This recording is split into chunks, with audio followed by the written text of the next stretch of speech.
Hey everybody, this is Brian from Transylvania, and I'm reading through the Bible, and I have come through one of the more unusual chapters. There's a few unusual chapters scattered throughout the Bible, but this one sounds very, very bossy. And I think that it's really funny after coming from a section that just spoke to the freedom that we have in God and how we have to be careful with our freedom and how if we if we do something with our freedom, in the case of the chapter before this, eating meat that was sacrificed to a foreign god, not a big problem in most countries this day and age. Uh, but if you did that accidentally, it's not a big deal. And I think we have to keep that in mind coming into this. Paul does go on about how he values this custom of women covering their head and men not covering their head, and women having long hair and men having short hair, and how it is shameful for women to have a shaved head. And so much of this is not something we see in the 21st century. So that's why I think that Paul is specifically talking about something that is culturally relevant. I think this was culturally relevant today. I think this is what they were doing. It was like, oh, it's the good women who have their heads covered, and it's the men who should not have their heads covered, and this is our custom, and so we want to appear to the world like we're good, decent folk, so this is what we're going to do. This was in Corinth. This was apparently in other churches as well during Paul's time. This is not how things are now. And I don't think they should be. I think that Paul is looking at things from the aspect of a society that was very, very patriarchal. It was strong into patriarchy, and with that, he wanted churches to reflect decency as to how that would look in a patriarchy. Now, I'm not arguing for patriarchies. I'm not arguing against patriarchies. Um, at least right now, I'm not. I'm actually very, very egalitarian, and I believe that there is a roundabout equality expressed in this strange passage. I'll get to that later, but let's read it together. 1 Corinthians chapter 11, verse 2, going through verse 16. And I'll stop every now and then to talk about what I'm reading. Verse 2 in chapter 11 of 1 Corinthians. I praise you for remembering me in everything and for holding to the teachings, just as I pass them on to you. Now I want you to realize that the head of every man is Christ. And that's Christian men. He talks a little bit about that early in 1 Corinthians, when it talks about judgment and Christian versus non-Christian. He's speaking to Christians right now. And the head of the woman is man, and the head of Christ is God. Every man who prays or prophesies with his head covered dishonors his head. So in Corinth, it was considered not the right thing to do to pray with your head covered. Similar to American military culture, where men are encouraged to take their hats off before going inside. And every woman who prays and prophesies with her head uncovered dishonors her head. Now, one thing I want to point out here is that women were praying and prophesying. This means they were speaking in church. Later, you see Paul saying, women be silent. But he wasn't talking to all women, even in the church of Corinth. He was talking to women who were going up in front of the church, speaking a language that wasn't the base language of Corinth at the time, and confusing everybody. He encouraged these women to go home and talk to their husbands about what was going on, and then they could probably come together and share. But yeah, it was a multilingual church in Corinth where people were often going on in front of people and speaking a language that not everybody understood. They were doing it without interpreters, which was causing a lot of confusion in the church. This is what Paul is talking about in regards to using the hyperbole. Paul uses a lot of hyperbole of women being silent. It's definitely not absolute, and this passage proves it. Women are talking in church, and women should be able to speak in church. I believe women should be allowed to be pastors. And I don't think I'm alone in that. I think that this day and age, if a sister in Christ can be a pastor, I think she should be. I think there should be more. I've seen women pastors, women elders. In Dublin, I lived inside a church that had women as elders, and I'm very, very thankful for the blessing that they were to me. I'm going to continue now. I'm going to continue from verse 5, where I just read part of. And every woman who prays and prophesies with her head uncovered dishonors her head. Again, I think that's a cultural thing of the time. It is just as though her head were shaved, which apparently in Paul's view is shameful. Growing up in punk rock circles, I've met girls with buzz cuts and shaved heads and mohawks and all sorts of funky hairstyles. Never a big thing to me, but apparently in the culture in 1 Corinthians and to St. Paul, this was a big deal. So again, I think we're looking at things that are very, very cultural to the time. If a woman does not cover her head, she should have her hair cut off, as it is a disgrace for a woman to have her hair shaved off. She should cover her head. So, what do you do when it's no longer shameful? There are women in different cultures. I think here in Romania, a lot of women would be embarrassed to have a shaved head. It'd be considered very unusual here.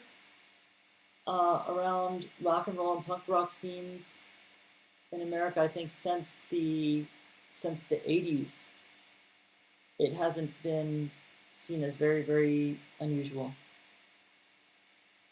Noticing my thumbs going up like that. Maybe that's a new habit I'm doing.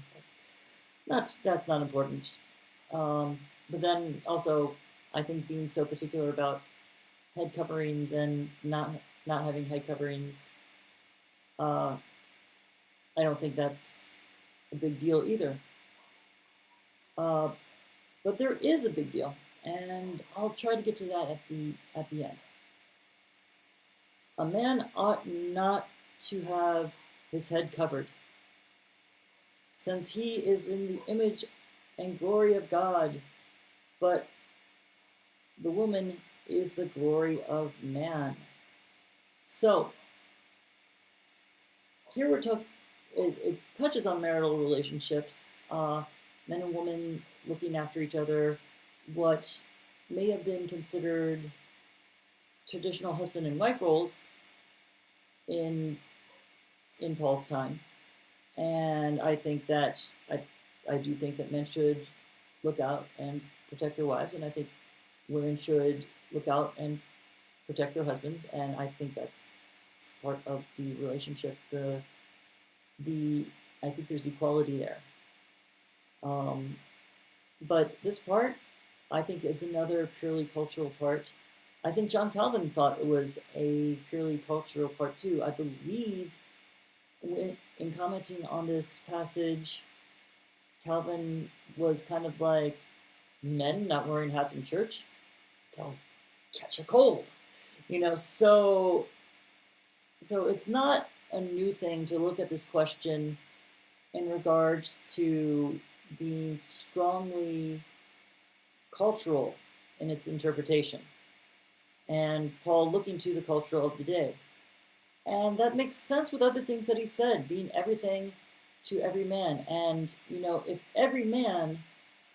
if all the people were looking at this being the decent thing to do in Paul's circles, I think Paul would be encouraging that to happen. He wants the people in his church to be looking decent, being decent, acting decent. And when your standard is a patriarchal society, when your society is a men-first society, I think he wants his church to look good to this man-first society, which is an interesting thing.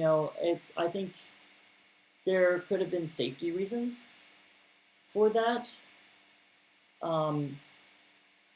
There are people throughout history that would lynch people for being different. And Paul was attacked for a variety of reasons.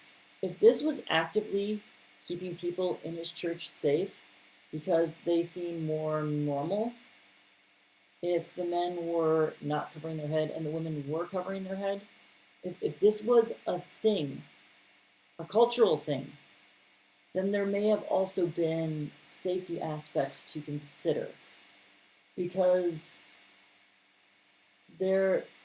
we've seen throughout history people who were attacked for their differences, for different opinions, for different appearances.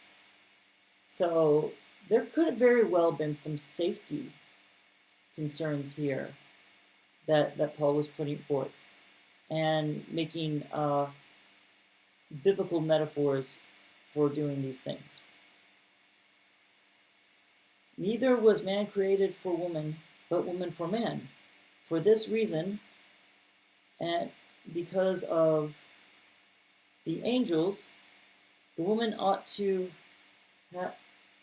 have a sign of authority on her head. In the Lord, however, woman is not independent of man, nor is man independent of woman. So there's a little bit of egalitarianism right there. There's like a hint of that. And I think that society in many countries has progressed towards that egalitarianism. But I think that's a hint of how we're getting to where we should be now. For as a woman came from man, Adam and Eve, Eve coming from the rib of Adam, so also is man born of woman. The cycle of birth, generations and generations, this is something that God made for his glory. Just so many men and women made in God's image, being lifted up, growing from birth to physical death. These lives that we have right now are for his glory, equally as men and women. But everything comes from God. Judge for yourselves. Is it proper for a woman to pray to God with her head uncovered? I think most 21st century churches would say yes. I think that's a majority majority consideration.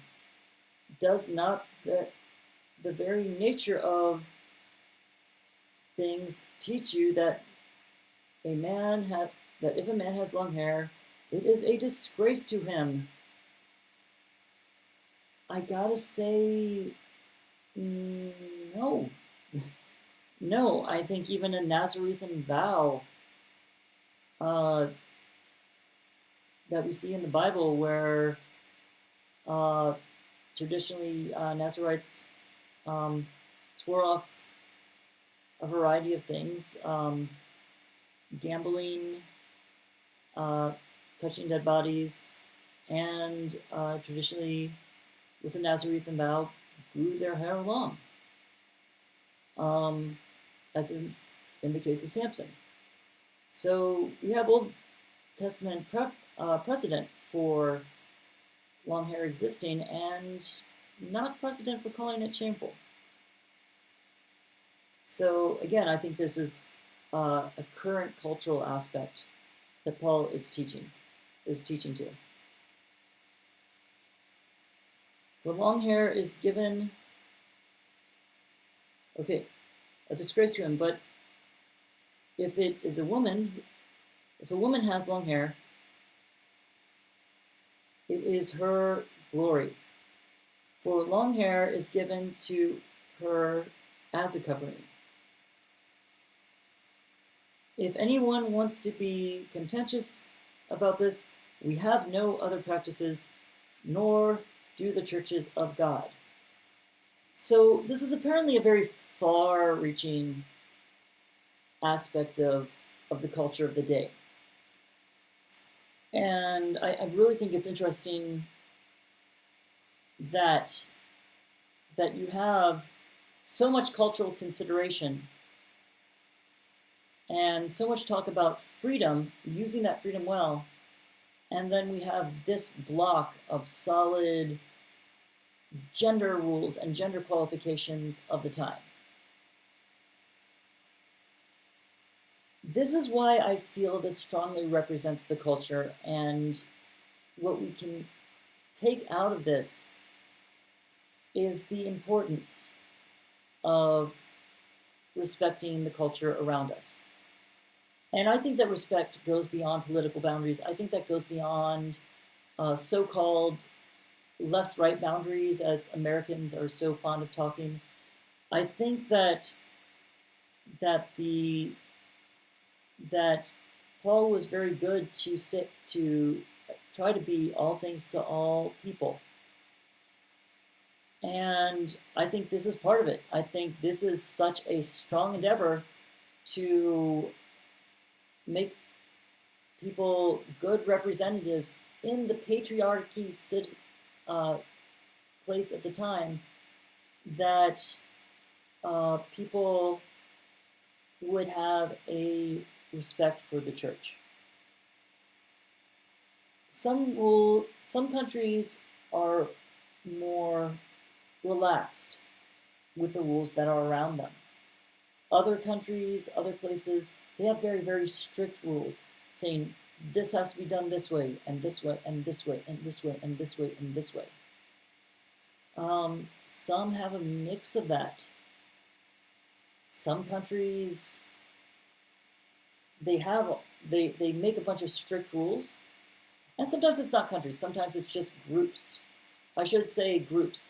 Some groups, they'll make a whole bunch of strict rules, and then if one person ends up breaking these strict rules, and he's high enough in the ranks, it's like, oh yeah, well, it's different for them.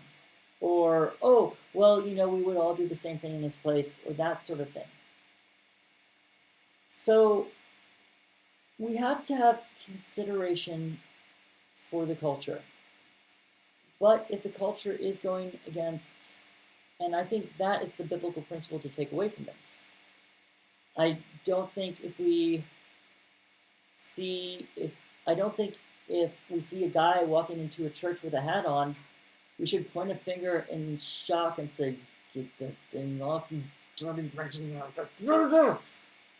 Have you no respect?" That's ridiculous. That's absolutely that's foolishness. It's a bad testimony. It's not helpful. But if what Paul was doing, as I think he was doing, was trying to keep the Church of Corinth safe,